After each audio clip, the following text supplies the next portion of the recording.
In our last video, we talked about standardizing data so that we can work with a standard normal curve when finding percents.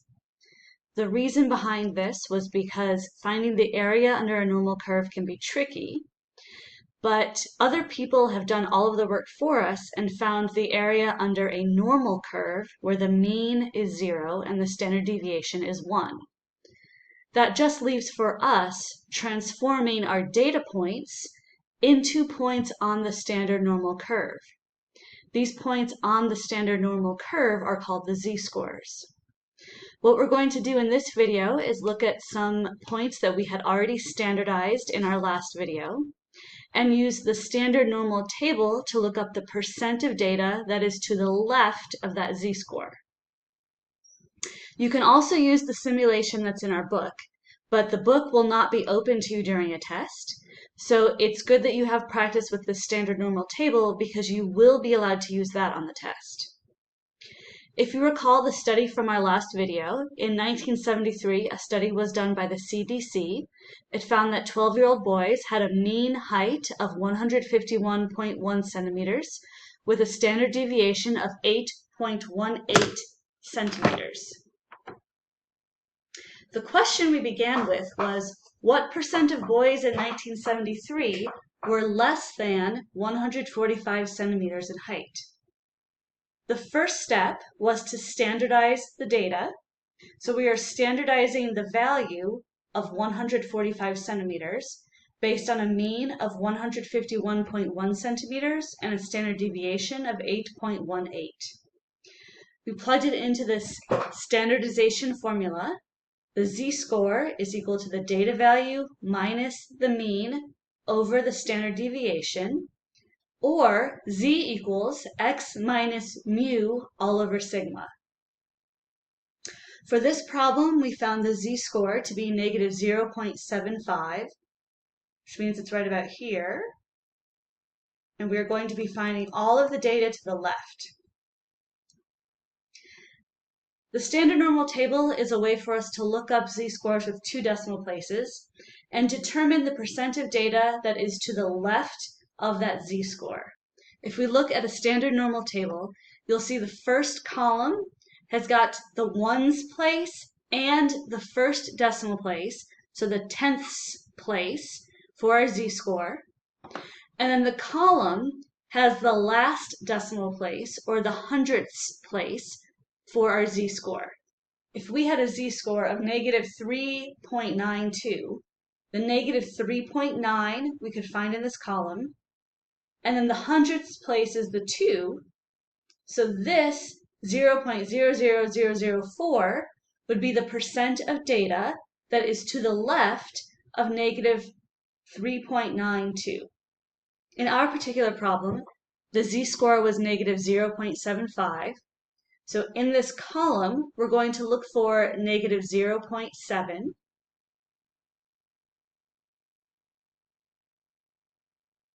Which we see right here.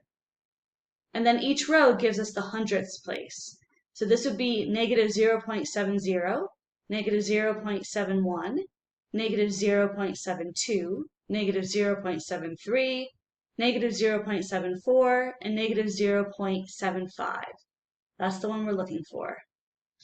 This is the area under the normal curve that is to the left of the z-score, negative 0.75.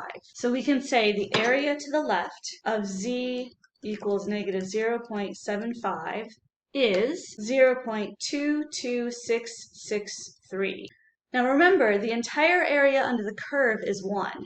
The area of everything under here, all of this is equal to 1. And in specific, the area to the left of 0.75 is equal to 0.22663. If we want to convert this to decimal form, we would take this number and multiply by 100%, and that would give us 22.663%. This means that 22.663% of the data is to the left of the z-score, negative 0.75. And in terms of this problem, That means 22.663% of the 12-year-old boys were less than 145 centimeters. The next question we're going to do is similar.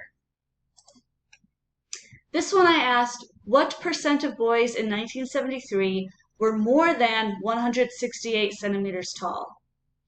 We standardized this in the last video, and we got the z-score to be 1.09. So the z-score that we found is here. And since I'm asking for the percent who were more than 160 centimeters tall, I'm asking for this. We can use the standard normal table. The standard normal table will give us all of this. Since all of this is the area that the standard normal table gives us, and since the entire area under the curve is 1, I can find the area that I want by doing 1 minus the area that the standard normal table gives us. Let's go back to the standard normal table, look up z equals 1.09, and find out what area that gives us. 1.09, that's positive, so we'll scroll down. Here's 1.0, 1.00, 1.01, all the way to the end, which is 1.09. So the value that we get from the standard normal table is 0.86214. This tells us that the area to the left of our z-score 1.09 is 0.86214. This leaves us to find the area that we want by doing 1 minus 0.8624. We put this into our calculator, and that gives us 0.13786. This is the area to the right of our z-score, 1.09. Now we can turn this into a percent to interpret it in terms of our original problem. 0.13786 is equivalent to 13.786%. And this is the percent of data that is above a z-score of 1.09. It's also the percent of 12-year-olds who were more than 160 centimeters tall.